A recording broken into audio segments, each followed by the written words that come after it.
नमस्कार, मेरा नाम पीयूष तिवारी है। आज की इस वीडियो में डिस्कस करेंगे कुछ महत्वपूर्ण प्रश्नों को। तो ज़्यादा समय व्यर्थ ना करते हुए वीडियो को शुरू करते हैं। देखते हैं पहला प्रश्न।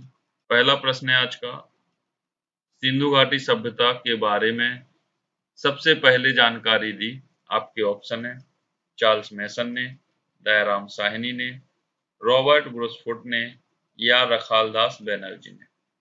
रखालदास बैनर्जी ने 1922 में मोहनजोदाड़ो नामक नगर की मोहनजोदाड़ो मोहनजोदारो नगर का उत्खनन किया था, यानी इसका खुदाई का काम जो किया था वो रखालदास बैनर्जी ने 1922 में किया था। दयाराम साहनी जी ने 1921 में हड़प्पा नगर का उत्खनन कार्य किया था। रॉबर्ट ब्रुसफुट ने पुरापाषाण काल की जो प्रथम औजार है उसकी खोज की थी। पुरापाषाण काल का जो प्रथम औजार था वो हाथ हाथ कुल्हाड़ी थी, जिससे इंग्लिश में हैंड एक्स भी कहते हैं, हैंड एक्स भी कहते हैं। ठीक है, तो आपका राइट ऑप्शन हो जाएगा सिंधु घाटी सभ्यता का सबसे पहले जो जानकारी देने वाला व्यक्ति था वो चार्ल्स मैसन था। राइट ऑप्शन बनेगा ऑप्शन नंबर ए। आगे बढ़ते हैं।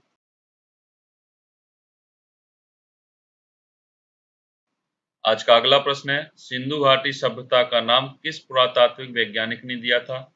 आपके ऑप्शन है एलेक्जेंडर कनिंघम ने दिया था, जॉन मार्शल ने दिया था, या कर्जन ने दिया था, या विलार्ड फ्रैंक लिब्बी ने दिया था।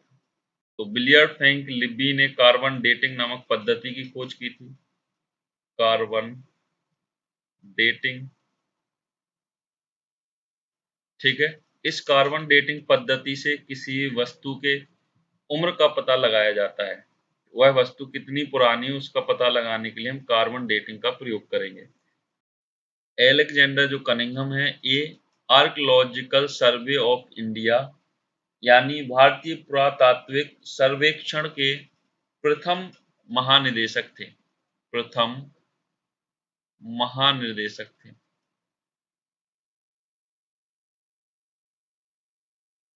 ठीक है, तो एलेक्जेंडर कनिंघम जो थे वो आर्कियोलॉजिकल सर्वे के प्रथम महानिदेशक थे, या बोल सकते भारतीय पुरातात्विक सर्वेक्षण के प्रथम महानिदेशक थे।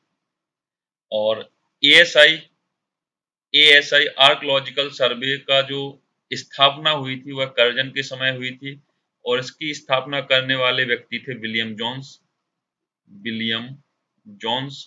और विलियम जोन्स ने ही एशियाटिक सोसाइटी की स्थापना की थी। ठीक है, तो एशियाटिक सोसाइटी और आर्कियोलॉजिकल सर्वे ऑफ इंडिया की स्थापना करने वाले जो व्यक्ति थे वो हैं आपके विलियम जोन्स। और आर्कियोलॉजिकल सर्वे ऑफ इंडिया भारतीय पुरातात्विक सर्वेक्षण की जो स्थापना हुई थी वो कर्जन के समय में हुई थी। तो आपका राइट ऑप्शन बनेगा ऑप्शन नंबर बी। सिंधु घाटी सभ्यता का जो नामकरण किया था वह जॉन मार्शल ने किया था। तो राइट ऑप्शन होगा ऑप्शन नंबर बी। आगे बढ़ते हैं। अगला प्रश्न है आपका, भारत का महान्यायवादी किसका सदस्य होता है। आपके ऑप्शन है राज्यसभा का सदस्य होता है, लोकसभा का सदस्य होता है, या मंत्री परिषद का, यहाँ परिषद है, ठीक है, या मंत्री परिषद का सदस्य होता है, या इनमें से कोई नहीं।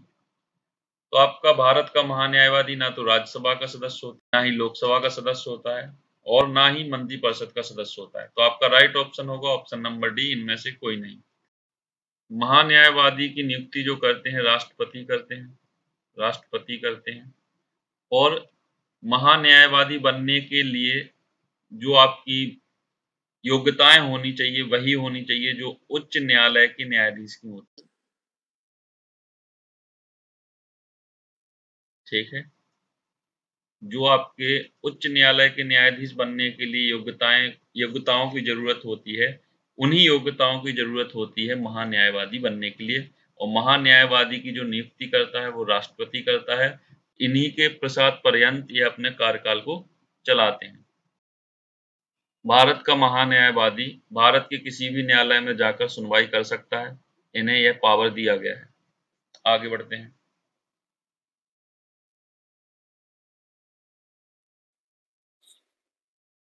अगला प्रश्न है आपका, महाभाष्य की रचना किसने की?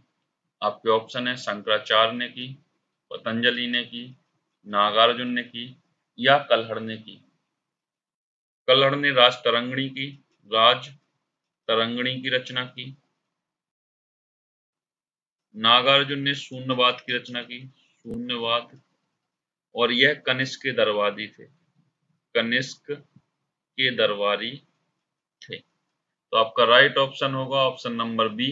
महाभाष्य की जो रचना की है वह पतंजलि ने की है। तो आपका राइट ऑप्शन बनेगा ऑप्शन नंबर बी।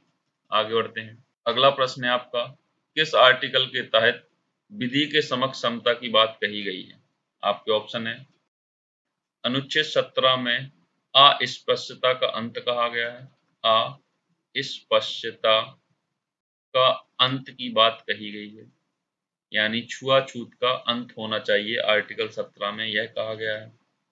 आर्टिकल 16 में लोक नियोजन के विषय के अवसर की समानता होनी चाहिए, लोक नियोजन के विषय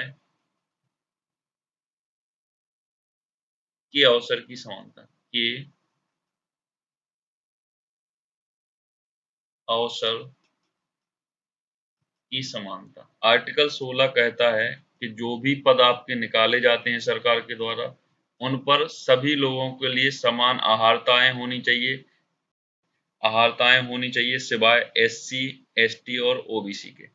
ठीक है, इसमें और भी कुछ लोग जुड़ जाएंगे जो जैसे कि दिव्यांग हैं। तो मोस्टली आपको याद रखना है कि अनुच्छेद 16 में लोक नियोजन विषय के अवसर की समानता की बात की गई है, यानी जो भी वैकेंसीज आएंगी उन पर सभी लोगों के लिए एक ही प्रकार की आहारताएं होनी चाहिए, उनके साथ कोई भी भेदभाव नहीं होना चाहिए। ठीक है।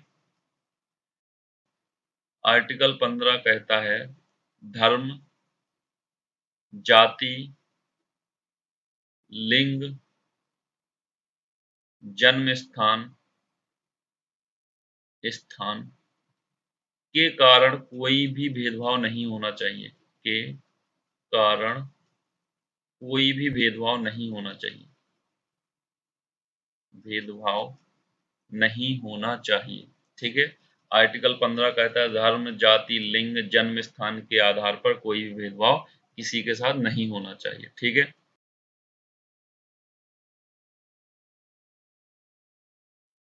तो आपका राइट ऑप्शन होगा ऑप्शन नंबर ए। विधि के समक्ष समता की बात जो कही गई है वो आर्टिकल 14 में कही गई है। आगे बढ़ते हैं। अगला प्रश्न है आपका, रक्त परिसंचरण तंत्र की खोज किसने की थी? आपके हैं option Lindemann, Karl Landsteiner, William Harvey या रोनेल रॉस। तो रोनेल रॉस ने जो है मलेरिया की खोज की थी, मलेरिया। ठीक है। और मलेरिया जो रोग होता है वह मादा एनीफ्लीज के कारण होता है, एनीफ्लीज। ठीक है। कार्ल लैंडस्टीनर ने ब्लड ग्रुप की खोज की थी, ब्लड ग्रुप, ब्लड ग्रुप की खोज करने वाले थे आपके कार्ल लैंडस्टीनर। तो रक्त परिसंचरण तंत्र की जो खोज की थी वह विलियम हार्वे ने की थी। तो आपका राइट ऑप्शन हो जाएगा option number C, William Harvey. और लिंडेमान ने जो दिया था 10% ऊर्जा का जो नियम दिया था वह लिंडेमान ने दिया था। ठीक है। आगे बढ़ते हैं।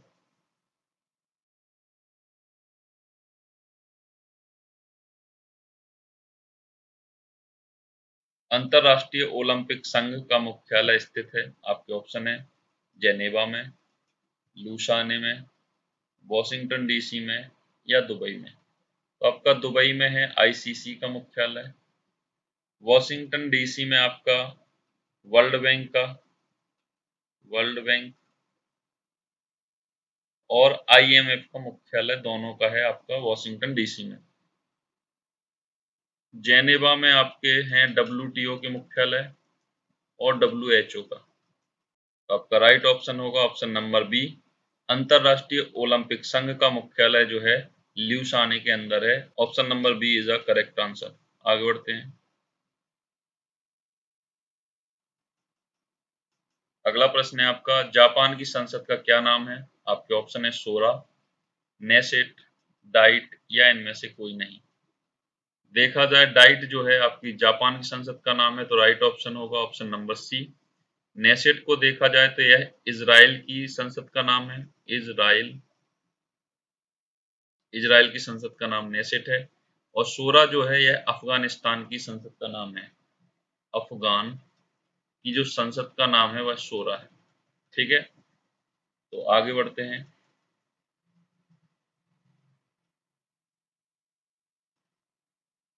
अगला प्रश्न है आपका, मेसोपोटामिया की सभ्यता किस नदी के किनारे पर स्थित है? आपके ऑप्शन है जल्दा फरात, हिंडन नदी, सिंधु घाटी सभ्यता या इनमें से कोई नहीं। तो आपको राइट ऑप्शन चुनना है।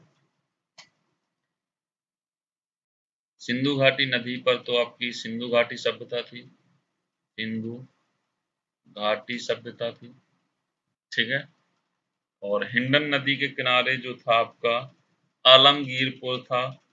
आलमगीर आलमगीरपुर बसा हुआ था, जो है आपका सिंधु घाटी सभ्यता का ही एक शहर है। ठीक है, तो आपका राइट ऑप्शन होगा ऑप्शन नंबर ए। मेसोपोटामिया जो है जल्दा फरात नदी के किनारे पर स्थित थी। ठीक है, तो राइट ऑप्शन होगा ऑप्शन नंबर ए।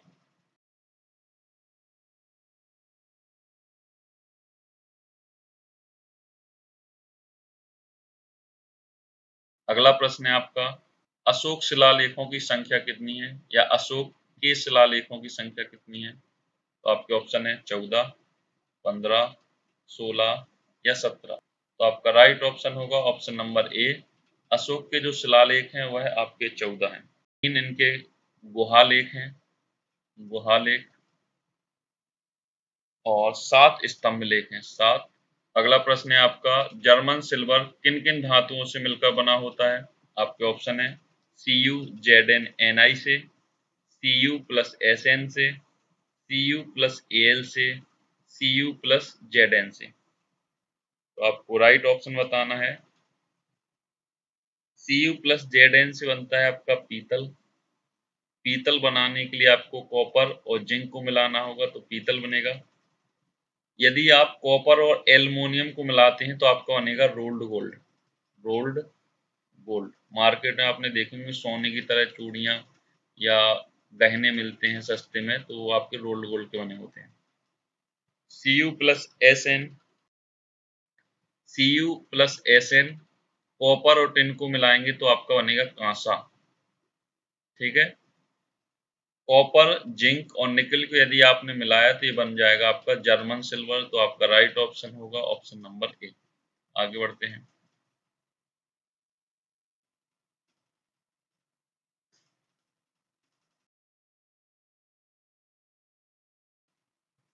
जंगली गधे कहाँ पाए जाते हैं? आपके ऑप्शन है कच्छ के रण में, असम में, कच्छ का रण है आपको गुजरात में, गुजरात, जम्मू कश्मीर में या उड़ीसा में। तो बताइए कहाँ पे पाए जाएंगे। तो आपका राइट ऑप्शन होगा ऑप्शन नंबर ए। कच्छ के रण में जंगली गधे पाए जाते हैं, और असम में एक सींग वाले गैंडे पाए जाते हैं। एक सींग वाला जो गैंडा है वो आपका पाया जाता है असम में काजीरंगा नेशनल पार्क में। ठीक है। और हंगुल हंगुल नाम का जानवर है, हंगुल, हंगुल नाम का जानवर जो है आपका जम्मू कश्मीर में पाया जाता है। तो आपका राइट ऑप्शन होगा ऑप्शन नंबर ए। कच्छ के रण में जंगली गधे पाए जाते हैं। आगे बढ़ते हैं।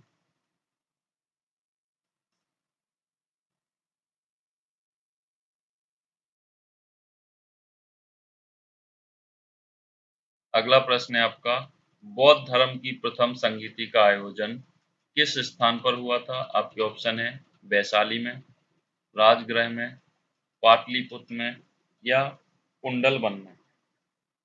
तो कुंडलवन कश्मीर में है ये। कुंडलवन कश्मीर में आपकी चतुर्थ संगीति हुई थी, संगीति हुई थी। इसमें जो आपके अध्यक्ष थे वसुमित्र थे, वसुमित्र। यह कनिष्क के शासनकाल में हुई थी, कनिष्क के शासनकाल में हुई थी चतुर्थ संगीति, और इसके अध्यक्ष थे आपके वासुमित्र। ठीक है। अगला है आपका पाटलिपुत्र। पाटलिपुत्र में हुई थी आपकी तृतीय संगीति, और इसके जो, यह किस शासक के शासनकाल में हुई थी, तो यह अशोक के शासनकाल में हुई थी, और इसका अध्यक्ष जो था वह मोगली पुत्र तिस्य था, मोगली पुत्र तिस्य था। ठीक है। पाटलिपुत्र में तृतीय संगीति हुई थी, अशोक के शासनकाल में हुई थी, तो इसका जो अध्यक्ष था मोगली पुत्र तिस्य था। राजगृह में आपकी हुई थी प्रथम संगीति, प्रथम संगीति, और यह हुई थी आपकी अजात शत्रु के शासनकाल में, अजात शत्रु। इसका अध्यक्ष था आपका महाकश्यप, महाकश्यप। ठीक है। तो आपका राइट ऑप्शन होगा ऑप्शन नंबर बी। बौद्ध धर्म की जो प्रथम संगीति हुई थी वह राजगृह में हुई थी, और किसके शासनकाल में हुई थी, तो आपको याद रखना है अजातशत्रु के शासनकाल में हुई थी। अध्यक्ष था इसका महाकश्यप। अब वैशाली की जो संगीति हुई थी यह है आपकी द्वितीय संगीति, और इसके अध्यक्ष थे आपके सबकामीर, सबकामीर थे, और यह कालाशोक के शासनकाल में हुई थी, कालाशोक के शासनकाल में हुई थी। ठीक है। तो आपको याद रखना है प्रथम संगीति का आयोजन अजातशत्रु के शासनकाल में हुआ था, और इसका अध्यक्ष था महाकश्यप। द्वितीय संगीति जो हुई थी वैशाली में हुई थी और कालाशोक के शासनकाल में हुई थी, इसका अध्यक्ष था आपका सबकामीर। तृतीय संगीति का आयोजन पाटलिपुत्र में हुआ था, किसके शासनकाल में, अशोक के शासनकाल में हुआ था, और इसका अध्यक्ष तो था मोगली पुत्र तिस्य था। चतुर्थ जो संगीति हुई थी यह कनिष्क के शासनकाल में हुई थी, और इसका जो अध्यक्ष था वह था आपका वासुमित्र। ठीक है, आगे बढ़ते हैं। अगला प्रश्न है आपका, द्वितीय पंचवर्षीय योजना किस मॉडल पर आधारित थी? आपके ऑप्शन है हेराल्ड डोमर मॉडल पर, महालनोबिस मॉडल पर, फजल अली मॉडल पर, या इनमें से कोई नहीं। फजल अली जो समिति थी यह राज्य पुनर्गठन से संबंधित थी, राज्य पुनर्गठन से संबंधित थी। ठीक है। और महालनोबिस जो मॉडल था यह द्वितीय पंचवर्षीय से संबंधित था। तो आपका राइट ऑप्शन होगा ऑप्शन नंबर बी, कि द्वितीय पंचवर्षीय योजना जो थी महालनोबिस मॉडल पर आधारित थी, और प्रथम पंचवर्षीय योजना जो थी यह आपकी हेराल्ड डोमर मॉडल पर आधारित थी। तो आपका राइट ऑप्शन होगा ऑप्शन नंबर बी। आगे बढ़ते हैं।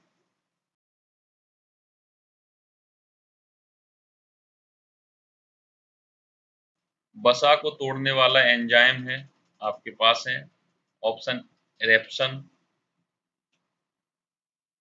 लाइपेज, माल्टेज, या लैक्टेज। तो आपका राइट ऑप्शन होगा ऑप्शन नंबर बी, लाइपेज।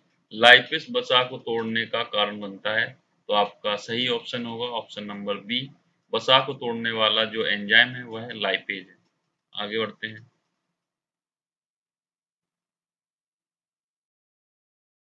अगला प्रश्न है, प्रकाश के बीच की घटना सबसे पहले किसने की थी? अगला प्रश्न है आपका, भूटान के साथ भारत का कौन सा राज्य सीमा नहीं बनाता है?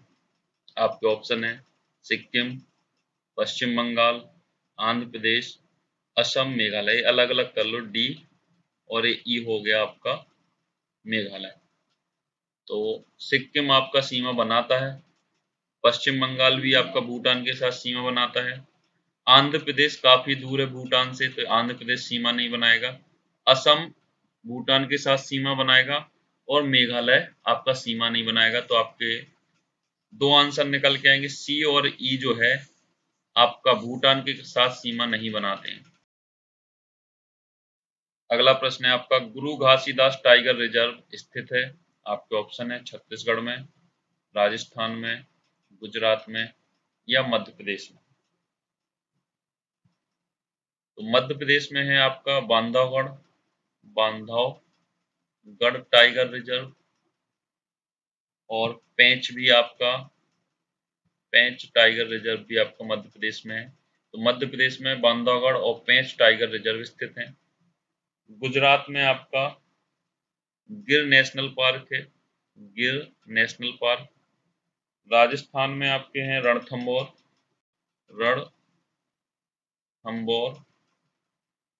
Tiger reserve, Sariska tiger reserve, Sariska tiger reserve, और आपका मुकुंदरा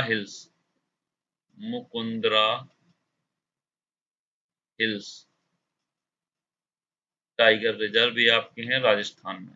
तो राजस्थान में आपका Ranthambore tiger reserve, Sariska tiger reserve और मुकुंदरा टाइगर रिजर्व राजस्थान में है। तो आपका राइट ऑप्शन होगा ऑप्शन नंबर ए। गुरु घासीदास जो टाइगर रिजर्व है वो आपका छत्तीसगढ़ में है। ठीक है, आगे बढ़ते हैं। अगला प्रश्न है आपका, नाबार्ड की स्थापना किस समिति के संस्तुति पर हुई थी? ऑप्शन है आपके बलवंत राय मेहता समिति, केलकर समिति, नरसिम्हन समिति या शिवरमन समिति। तो नाबार्ड की स्थापना जो की गई थी 1982 में की गई थी, और यह शिवरमन समिति की संस्तुति पर की गई थी। तो राइट ऑप्शन होगा ऑप्शन नंबर डी।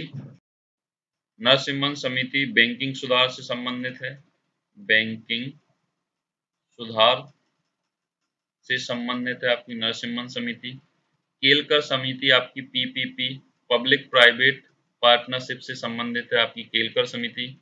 और बलवंत राय मेहता समिति जो है पंचायती राज से संबंधित है, पंचायती राज्य से संबंधित है आपकी बलवंत राय मेहता समिति। तो आपका राइट ऑप्शन होगा ऑप्शन नंबर डी। नाबार्ड की जो स्थापना की गई थी वह शिवरमन समिति की संस्तुति से की गई थी, और इसकी स्थापना 1982 में की गई थी। आगे बढ़ते हैं। कचाई लेमन फेस्टिवल मनाया जाता है, कहाँ पे मनाया जाता है? आपके ऑप्शन है मणिपुर में, महाराष्ट्र में, मिजोरम में या नागालैंड में, बताइए। तो आपका राइट ऑप्शन होगा ऑप्शन नंबर ए, मणिपुर में कचाई लेमन फेस्टिवल मनाया जाता है। महाराष्ट्र में आपका गुड़ी पड़बा, नागालैंड में हॉर्नबिल फेस्टिवल मनाया जाता है, और मिजोरम में चाप चार कूट त्योहार मनाया जाता है। ठीक है, तो चाप चार कूट फेस्टिवल आपका मिजोरम का है, नागालैंड का है हॉर्नबिल, महाराष्ट्र का है गुड़ी पड़बा, और कचाई लेमन जो है आपका मणिपुर का है। तो राइट ऑप्शन बनेगा ऑप्शन नंबर ए। आज के लिए इतना ही। यदि वीडियो आपको अच्छा लगा हो तो लाइक शेयर सब्सक्राइब जरूर करें। धन्यवाद। जय हिंद।